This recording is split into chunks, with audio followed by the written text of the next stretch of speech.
কাছে যেটা খুব গুরুত্বপূর্ণ হচ্ছে যে আহ, স্বাস্থ্য ক্ষেত্র বলে নয়, প্রত্যেকটা বিষয়ের ক্ষেত্রে মানুষের যে চাহিদা এখন অনেক বেড়েছে। আজ থেকে আমাদের তো পেশাগত জীবন শুরু হয়েছে 50 বছরেরও আগে। 70 দশকের আমরা সন্তান আর কি, মেডিকেল কলেজ থেকে বেরিয়েছিলাম তখন। তো আজকে তো মানুষের ভিতরে সচেতনতাও বেড়েছে, তাদের প্রয়োজনও বেড়ে গেছে অনেক, এবং সেই অনুযায়ী স্বাস্থ্য ব্যবস্থাকে যে পৌঁছে দেওয়া, সেটা যতখানি করা হোক না কেন, তার অনেকগুলো ধরনের আমার নিজের জায়গা থেকে এটা মনে হয়েছে। আমি যে এতদিনের বিষয়গুলোতে অনেক রকমের যারা এসেছেন, শাসকরা এসেছেন, বিভিন্ন ধরনের যারা সরকার পাল্টেছে, অনেক কিছু হয়েছে, সবগুলো দেখেছি। এবং তাতে মনে হয়েছে যে মানুষের যে আকাঙ্ক্ষা, মানুষের যে চাহিদা যেটা বেড়েছে, সেই তুলনায় ব্যবস্থাগুলোকে পৌঁছে দেওয়ার ক্ষেত্রে অনেক সমস্যা রয়েছে, কম রয়েছে।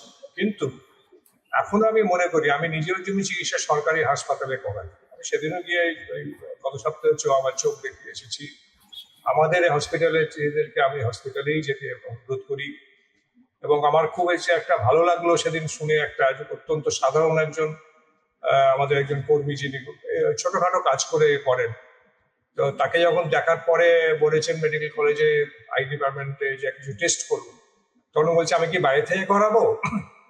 তখন ডাক্তার বলেছেন না না, সব এখানেই করাবেন। বলছে একটু লাইন দেবেন, কিন্তু এখানে ভালো হবে, ওখান থেকেই করা, আপনার কোনো খরচ নেই। আমার এইটা মনে হলো যে এটা কিন্তু এই চিকিৎসকদের মধ্যে এটা আছে, এবং এর জন্যই আমাদের স্বাস্থ্য ব্যবস্থা এখনো টিকে আছে। এবং মানুষরা যে, আমি যে ভিড় দেখেছি, সে ভাবা যায় না যে এত ভিড় কি করে তারা সামলাতে পারছেন। ফলে এই যে ব্যবস্থাপনা, সেটা আরো বেশি যদি আমরা করতে পারতাম। এবং হচ্ছে যে এই যে বিপুল পরিমাণে মানুষ এখানে শহরে আসছেন, মানে সব বেশিরভাগই বোঝা যায় যে চারপাশের শহরে, চারপাশের নয়, অনেক দূরে দূরের থেকে মানুষ আসছেন। এর একটা বড় কারণ হচ্ছে স্বাস্থ্য ব্যবস্থার বিকেন্দ্রীকরণ হয়েছে। বহু গ্রামের সেন্টারগুলোতেও কাজ হচ্ছে, সেটাও খবর পাই। কিন্তু যে পরিমাণে মানুষের প্রয়োজন, চাহিদা এবং তাদের জায়গাটা হয়েছে, সেটা এখনো পূরণ করতে পারা যাচ্ছে না। তাছাড়া আমাদের পলিসিগত দিক থেকে অনেকগুলো সমস্যা রয়েছে। যে আমি যদি গ্রামের এই যে আমাদের দিদি বসে আছেন, আশা কর্মী, এনেকে আমরা মনে করি যে এটা হচ্ছে স্বাস্থ্য অবস্থার ভিত্তি।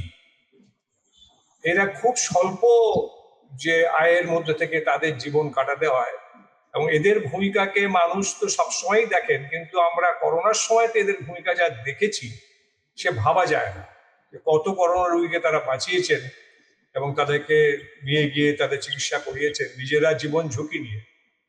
এই মানুষগুলো হচ্ছে ভিত্তি। এই ভিত্তিকে যদি আমি শক্তিশালী করতে পারতাম আরো ভালো করে, তাদের সাপোর্ট গুলোকে আরো যদি বাড়াতে পারি, এবং সেগুলোকে নিয়ে যদি আমি মানুষকে আরো বোঝাতে পারি, এবং তার সাথে সাথে যে চিকিৎসাগুলোকে আমরা যুক্ত করি, আমরা কেবল ওষুধ দিয়ে চিকিৎসা করি না, এবং তাতে আমি বিশ্বাসও খুব বেশি করি না, যদিও আমি মেডিকেল কলেজের গ্র্যাজুয়েট। কারণ মনে করি ওষুধ দিয়ে সব রোগ ভালো করে দেওয়া যায় না। মানুষকে খাবার দিতে হবে, মানুষকে উপযুক্ত পরিমাণে স্বাস্থ্য সম্বন্ধে সচেতন করতে হবে। সে কি করে ভালো থাকবে, কি করে সে সুস্থ থাকবে, কি খাবার খাবে, এই সবকিছুই আশা কর্মীরা কিন্তু অসাধারণ ভাবে শেখাতে পারে। তাদের উপরে আমাদের নির্ভর করাটা আরো বেশি করে উচিত, এবং তাদেরকে আমরা আরো বেশি করে শিক্ষিত করে তুলতে পারি। আমার মনে হয় যে বিভিন্ন ধরনের এই সরকার পরিবর্তনের যে বিষয়ের ক্ষেত্রে আমরা তো সবাই চিকিৎসা স্বাস্থ্যের সঙ্গে যুক্ত, আমাদের পেশাগত বিষয় নিয়ে আলোচনা করাটা এটা অনেক ভালো। কারণ আমাদের পেশাগত দিক থেকে এত সমস্যা আছে, সেগুলোকে আমরা এগোই, সেকে বুঝি, এবং তাকে নিয়ে আরো কি করে এগোনো যায় আমরা পরামর্শ দিই। কারণ আমাদের কাজ হচ্ছে এই পেশাটাকে আরো বেশি উন্নত করে তোলা। আমার কাছে খুব দুঃখ লাগে, আমাদের জুনিয়র কিছু ছেলেরা বিভিন্ন হেলথ সেন্টারের খবর পাই, বিভিন্ন হসপিটালের খবর পাই, তারা একদিন দুদিন সারাদিন ডিউটি করছে, করে 3-4 দিন ছুটি। এতে ওই যে মানুষদের যারা অন্য দিনগুলো আসছেন, তারা তো পাচ্ছেন না, তাদের স্বভাবতই চাপগুলো গিয়ে শেষ পর্যন্ত হচ্ছে রেফার হয়ে যাচ্ছে। অনেক কিছু জিনিস সেখানে থাকছে না, সেগুলোতে মেনটেন্যান্স ঠিক মতো হয় না, অনেক রকমের সমস্যাগুলো থেকে যাচ্ছে। এগুলো আমাদেরকে নিজেদের স্বাস্থ্যকর্মী এবং স্বাস্থ্যকর্মীদের যে অর্গানাইজেশন আছেন, তাদেরকে বুঝে ঠিকভাবে যে কোনো সরকারকে গাইড করা উচিত। বলা উচিত যে এই জিনিসগুলোতে ফাঁক রয়েছে, সেইগুলোকে আমরা কি করে পূরণ করতে পারি এবং কিভাবে সবাই মিলে করতে পারি। আমাদের কাজ চোর ধরা নয়, আমি এটা বিশ্বাস করি পেশাগত মানুষ, আমরা সমাজের সেবার করার জন্য আমাদের এসেছি এবং পেশাটার আমাদের যে বৈশিষ্ট্যটাকে আমাদের সবসময় ঊর্ধ্বে তুলে ধরতে হবে। ডাক্তারকে মানুষ ভগবান হিসেবে মনে করে, ডাক্তার বা স্বাস্থ্যকর্মীকে। এইভাবে আমাদেরকে আমাদের পেশার জায়গাটাকে খুব সুন্দর করে রাখতে হবে এবং খুঁজে বের করে সাহায্য করতে হবে সবাইকে। কোথায় কোথায় ত্রুটিগুলো হচ্ছে সেখান থেকে আমরা একটু দিই না পরামর্শগুলো, দেখি। আমাদের সরকার একরকম তা নয়, হতে পারে পরিবর্তন হতে পারে, তারা শুনতে পারেন, আবার না হলে আরো চলবে আমাদের সেই কাজ, মানুষকে বোঝানোর কাজ। আমি মনে করি এটা খুব পজিটিভলি দেখা উচিত আমাদের। আমাদের তার জন্য কি হলো কি পাল্টালো ওসব নিয়ে ভাবানাটা আমাদের কাজ নয়।